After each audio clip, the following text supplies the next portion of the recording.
Allez, place à l'édito politique sur Europe 1 avec Le Figaro. Bonjour Vincent Trémollet de Villers. Bonjour Dimitri, bonjour à tous. Dans cette journée de contestation, il y a une inconnue, c'est la présence de la jeunesse. Le député Louis Boyard, les députés de la France Insoumise, a appelé avec des airs de TikToker au blocage des lycées et des universités. Il en a même fait un challenge. Est-ce qu'on doit s'attendre, Vincent, à voir la jeunesse de France défiler pour sa retraite ? On va le savoir assez vite dès aujourd'hui, mais vous savez, dans un mouvement social, il ne faut jamais négliger le péril jeune. Je vous rappelle la phrase célébrissime, les lycéens, c'est comme le dentifrice, quand ils sont sortis du tube, on ne peut plus les faire rentrer. Alors on ne sait toujours pas si cette phrase est de Jack Lang, de Luc Ferry ou de quelqu'un d'autre, mais on sait qu'elle est vraie. La jeunesse dans la rue réveille immédiatement la crainte de l'accident ou de la bavure. C'est le syndrome de Malik Oussekine, du nom de cet étudiant qui, en 1986, était mort sous les coups de la police.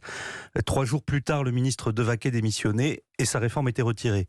En 2006, des jeunes venus de banlieue avaient semé la terreur sur l'esplanade des Invalides. Le CPE, contrat première embauche, avait été lui aussi retiré. Les activistes les plus radicaux souhaitent évidemment ce scénario du chaos.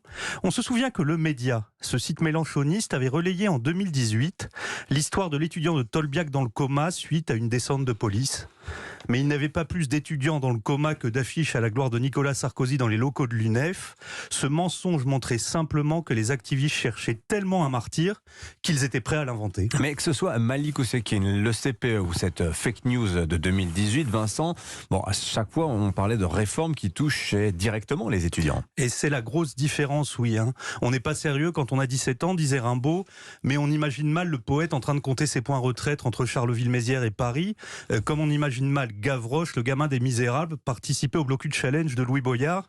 Même pour un adolescent précoce qui aurait la conscience sociale de Laurent Berger, la retraite c'est très très loin, c'est sur l'autre versant de la vie. Alors pourtant vous avez des syndicats lycéens et étudiants qui appellent à manifester aujourd'hui. Ouais, mais c'est à ça qu'ils servent. Le malheur est qu'ils parviennent à s'appuyer sur le mal-être d'une jeunesse à qui on a retiré tous ses repères. Il est certain que pour cette jeunesse-là, l'éloge du travail, de l'effort, du mérite apparaît comme une forme de violence. C'est la conséquence d'un terreau éducatif qui donne des jeunes à la fois imbus d'eux-mêmes, fragiles et anxieux. Pour eux, nous dit l'excellent sociologue Jean-Pierre Le Goff, la vie repose sur 4 principes.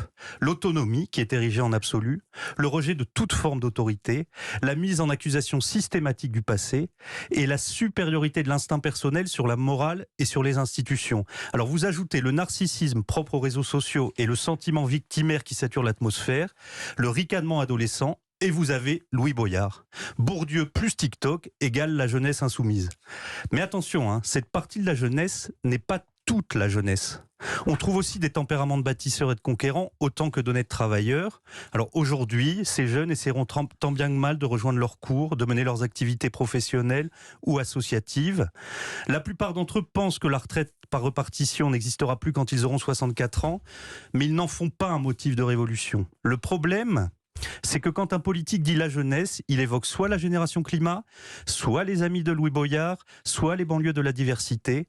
Et une fois de plus, ce sont ceux qui ne font pas d'histoire qui sont invisibles. L'édito politique sur Europe 1, signé Vincent Trémollet de Villers. Merci Vincent. À la une de votre journal, Le Figaro, sans surprise, les retraites aujourd'hui. Les syndicats jouent leur va-tout.